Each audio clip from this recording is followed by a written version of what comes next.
Jude Bellingham, David Beckham, Gareth Bale.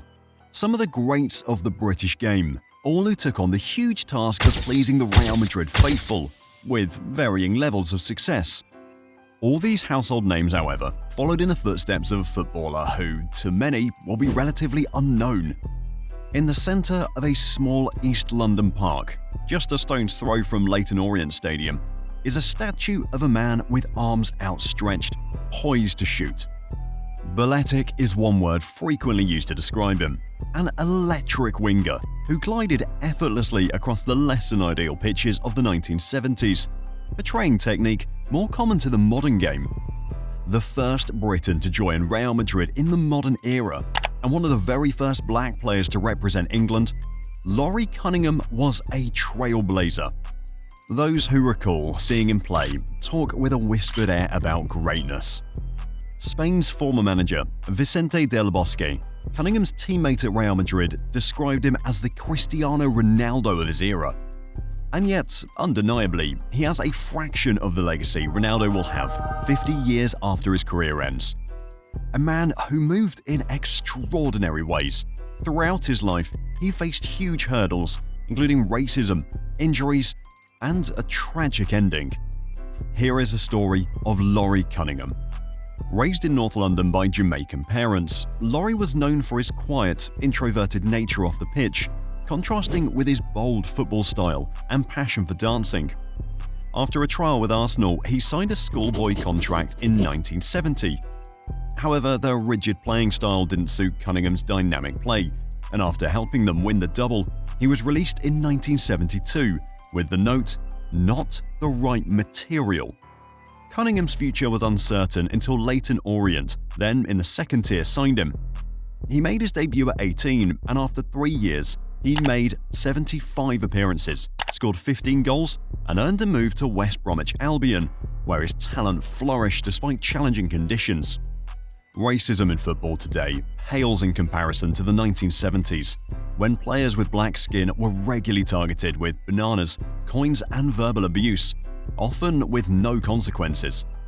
Brendan Batson, Cunningham's teammate at WBA, recalled how the National Front would harass them at away games, with no security, and being spat on.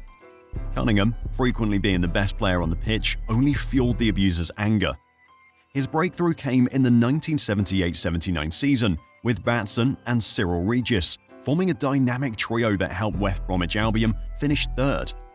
Though not the first black players to play together, they were the first to do so regularly, earning the nickname the 3 Degrees after the music group. The success of West Brom on the pitch meant that black players were coming to the fore. Whilst it wasn't a topic of conversation internally at the club, they were making a huge impact on fans' stances on black players and their abilities. West Brom were a visible presence and encouragement for other black players who aspired to make it in professional football. Cunningham himself was certainly making an impact. At the end of the 1978-79 season, disagreements over salary led to him sending out letters to Europe's top clubs stating his availability. He found one already had a keen interest: Real Madrid. Cunningham became the first British player to join the Spanish side in the modern era, arriving in a £950,000 deal, a club record for both Albion and Real. There was a feverish excitement that this young man from North London might well be one of the game's greats. Cunningham's debut El Clasico on the 10th of February 1980 at the Nou Camp was memorable, not for Real's 2-0 win, but for his dazzling performance, even earning applause from Barca fans. A harsh tackle ended his 1980-81 season, but when photos of him dancing in a nightclub with a cast surfaced, critics seized the chance to attack him. The same newspapers that had praised him now labelled him a playboy. Madrid fined him 1 million pesetas, around £20,000 today, the largest in La Liga history. Cunningham accepted the fine publicly but was privately furious. Then, after 6 months out injured, he was frantically rushed back to play in the European Cup final against Liverpool. One Madrid director reportedly told him his very future at the club rested on his participation. A match Madrid went on to lose. The wheels on Cunningham's career were showing signs of derailing. Off the pitch, Laurie's life was becoming more and more complicated. Cunningham's older brother Keith was staying with him in Spain when the pair received news that Keith's partner and her 2 children from a previous relationship had been murdered in their apartment, a crime that went unsolved for 3 decades after. Madrid supported Cunningham with compassionate leave to return to England, but the damage was done. The arrival of Johnny Metgod, with Madrid limited to 2 foreign players, pushed him out of contention. A loan to Manchester United didn't bring back any spark, and by 1983, Cunningham's confidence in his body was shattered, withdrawing from the FA Cup final. His career became a series of short contracts and loans, with stints at Sporting Gijón, Marseille, Leicester, Rayo Vallecano, and Wimbledon.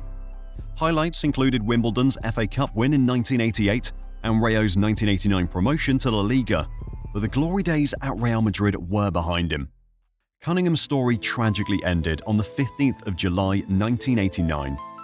Early in the morning, after spending the night at a party in Madrid, he was driving down the motorway with a friend beside him. As they approached a roundabout, Cunningham accelerated past a slower car, his car hit a lamppost, and flipped several times. Cunningham was taken to hospital but pronounced dead shortly after. Most players will never be honoured with a statue outside the stadiums they once graced. Yet Laurie Cunningham has 2, Leyton Orient and West Brom. He is remembered as a footballing wizard with undeniable talent, while quietly transforming what was possible for black footballers. Those who watched him often wonder what he would have been like in today's game with modern pitches.